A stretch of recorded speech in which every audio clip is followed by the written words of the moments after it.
தமிழ்னா பிடிக்குமா? என்ன ஸ்ரேயா இப்படி கேட்டுட்ட?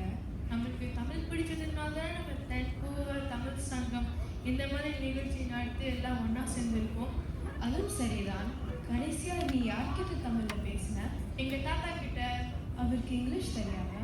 ஓ, நல்லா தெரியுமே. நான் தமிழில் பேசினா அவருக்கு ரொம்ப பிடிக்கும். அப்படியா? நான் சின்ன வயசு இருக்கப்போ இங்கிலீஷில் பேசினா அவர் ரொம்ப சந்தோஷப்படுவார். வளர வளர தமிழ் மறப்பான பயத்தில் தமிழில் பேச சொன்னார். எனக்கும் அது பிடிச்சிருக்கு. நம்ம இங்கேயே இருக்கிறதுனால நம்ம மொழியும் கலாச்சாரமும் மறந்து போயிடுவோங்கிற பயமா இருக்குமோ?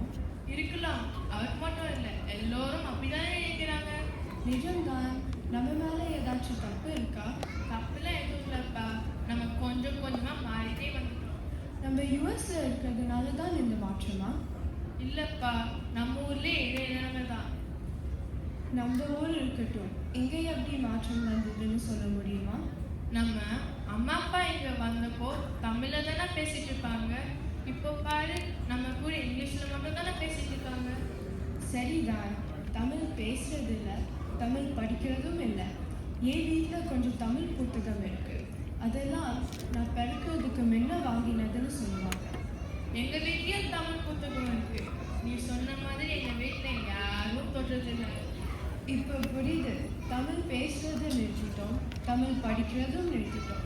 இப்படி ஒன்றா சேர்ந்து தான் இந்த மாற்றத்துக்கு காரணமாக இருக்குமா? இருக்கலாம். நம்ம கொஞ்சம் கொஞ்சமாக மாற்றலாம். இனிமே தமிழ் தெரிஞ்சவங்க கிட்ட தமிழே பேசலாம். சரியா? Good point. Let's to it from நவ. பாத்தியா, அதுக்குள்ளே இங்கிலீஷில் பேச ஆரம்பிச்சிட்டா? சரி, இப்படி உடனே தப்பு கண்டுபிடிக்காதப்பா. இனிமே நம்ம தமிழ் நிறைய பேசலாம். Okay okay. மாசத்துக்கு 2 தமிழ் வார்த்தை பழக்கத்தை கொண்டு வந்தாலே போதும். நம்ம காரில் போகிறப்ப தமிழ் கேட்கலாம். சினிமா பாட்டுகள் மட்டும் இல்லாமல் தமிழ் ஆடியோ புக்ஸும் கேட்கலாம். இப்போதான் நிறைய தமிழ் ஆடியோ புக்ஸ் இருக்கே. இது நல்ல ஐடியா ஆச்சு.